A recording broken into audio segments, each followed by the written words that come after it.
अब हम पढ़ेंगे धारा 2 भारतीय नागरिक सुरक्षा संहिता 2023 की धारा 2 में ही डी जमानत पत्र बेल बॉन्ड क्या होता है। देखिए साथियों, अभी हमने जमानत पढ़ा, जमानती अपराध पढ़ा। थोड़ी देर के लिए अगर हम पहले इसको पढ़ें, जमानत पत्र, जब जमानत पत्र पेश होगा उसके बाद ही जमानत मिलेगी, पहले जमानत नहीं मिलेगी। तो बेल बॉन्ड का मतलब क्या होता है। देखिए, पुलिस स्टेशन में एफआईआर दर्ज होती है या पुलिस जब बिना वारंट के गिरफ्तार करती है किसी व्यक्ति को, तो जब गिरफ्तार कर लिया गया है तो गिरफ्तार करने के बाद या तो वो पुलिस थाने में रिमांड में होगा या फिर जेल में निरुद्ध होगा या फिर न्यायालय के समक्ष पेश किया जाएगा। 3 कंडीशन होती हैं। न्यायालय के समक्ष पेश किया गया है तो अगर उसी दिन उसको जमानत मिल जाती है, अगर उसी दिन उसको जमानत स्वीकार हो जाती है तो उस स्थिति में वहां न्यायालय से ही उसको छोड़ दिया जाएगा। अगर कारा जेल में बंद है, उसको जमानत स्वीकार होती है तो जेल से छोड़ा जाएगा। तो बात आती है ये जमानत पत्र होता क्या है। जब भी किसी व्यक्ति को गिरफ्तार किया जाता है, गिरफ्तार करने के बाद न्यायालय के समक्ष जमानत पेश की जाती है। जमानत कौन देगा?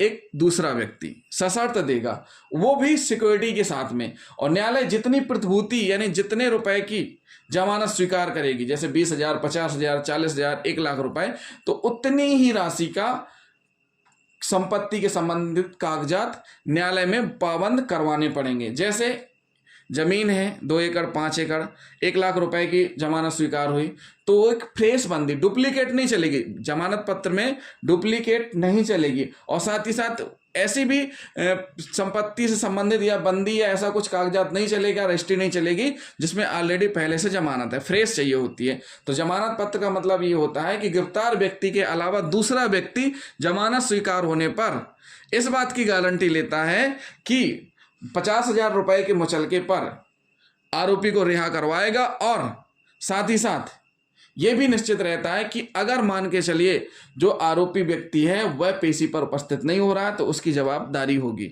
यानी कि सीधी सी बात है, जो जमानत ले रहा है उसकी ही रिस्पॉन्सिबिलिटी रहेगी कि वह अभियुक्त व्यक्ति को समय पर पेशी पर उपस्थित कराए। तो ये क्या कहला जाता है? जमानत पत्र। यानी जमानत पत्र को जमानतनामा भी बोलते हैं। तो एक बार फिर से समझ लीजिए साथियों, भारतीय नागरिक सुरक्षा संहिता 2023 धारा 2 में परिभाषित है डी सेक्शन में जमानत पत्र यानी बेल बॉन्ड। बेल बॉन्ड को जमानतनामा भी कहा जाता है।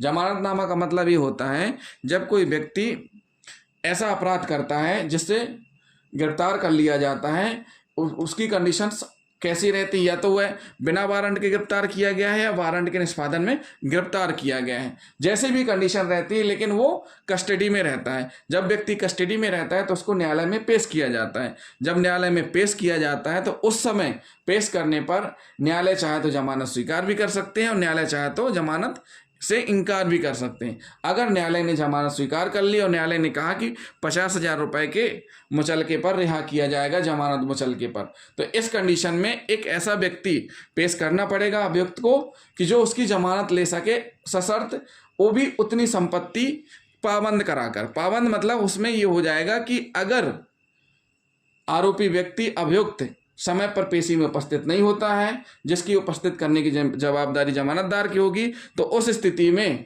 जमानत की राशि जो 50,000 रुपए हो जमानतदार के चल संपत्ति से वसूल ली जाएगी। तो ये कहलाता है एक हिसाब से जमानत पत्र। जमानत स्वीकार होने पर न्यायालय में प्रस्तुत किया जाता है और सशर्त रहता है, जिसमें शर्तें लिखी होती हैं कि अभियुक्त व्यक्ति को न्यायालय में अगली पेशी जो भी आगामी पेशी है उपस्थित करेगा और समय पर जब भी जरूरत होगी पेश करेगा और फरार नहीं होगा आरोपी, उसको समय पर कोर्ट में पेश करेगा। तो ये क्या हो गया? जमानत पत्र कहला गए। अब हम पढ़ेंगे बॉन्ड यानी बंध पत्र क्या होता है।